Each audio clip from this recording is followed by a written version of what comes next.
The National Hospital Insurance Fund Chief Executive Officer Geoffrey Mwangi and Chief Finance Director Wilbert Kurgat were on Wednesday released on a cash bail of $500,000 each. Chief Magistrate Francis Ndai further directed the two to deposit their travel documents with the court. Their release came just a few hours after they had been suspended by the NHIF board and new officers appointed in an acting capacity. KTN's Shadrach Miti has the details. As Geoffrey Mwangi and Wilbert Kurgat sat in the Milimani High Court waiting for the ruling on their bail application, a few meters away from the courtroom at the National Hospital Insurance Fund boardroom, a decision to suspend the two was being taken. And by the time Chief Magistrate Francis Ndai released them on bail, they had already been relieved of their duties as the Chief Executive Officer and the Chief Finance Director respectively at the National Health Insurer. A letter to the two signed by Hannah Murithi stated that suspending them will allow for continuity of service delivered by the fund with a view to maintaining momentum towards achieving the Big Four agenda on universal health coverage.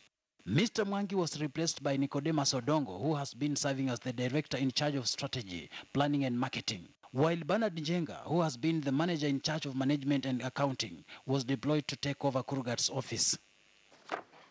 In his ruling, Chief Magistrate Francis Ndai based his decision on key submissions by the prosecution that are sought to have the two denied bail on ground that they would interfere with the witness besides absconding court summons. But Chief Magistrate Francis Ndai observed that the reasons by the prosecutions were not convincing enough. Prosecution has not explained how locking up the accused persons will help in them making available the documents when they are in custody. I'm not satisfied from the evidence tendered, therefore, that the prosecution on the affidavit of the investigation officer that there are compelling reasons to deny bond. Mwangi and Kurgat have had to spend a 5-night stint in police custody after they were arrested on Friday and accused of failing to comply with a court order requiring them to produce any documents required by investigators who are probing alleged misappropriation of funds at the NHIF. And so the two were released, but not without specific terms and conditions. Each accused person may be released on bond of Kenya shillings 1 million with one surety of a like sum. 2, in the alternative, each accused person may be released on bail by depositing a sum of Kenya shillings 500,000 in court as bail and provide one contact person who should deposit a copy of his or national identity card or passport.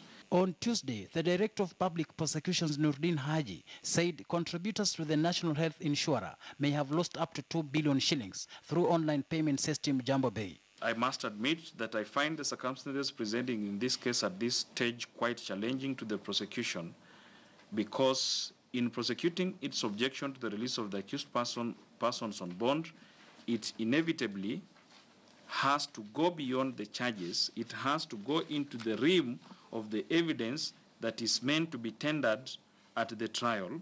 In spelling out bail terms for the accused, Chief Magistrate Francis Ndai pointed out that whereas the right to bail is not absolute, he nonetheless observed that the prosecution had failed to give compelling reasons as to why Geoffrey Mwangi and Wilbert Kurgat should be denied bail. Shadrach Miti, KTN News, Nairobi.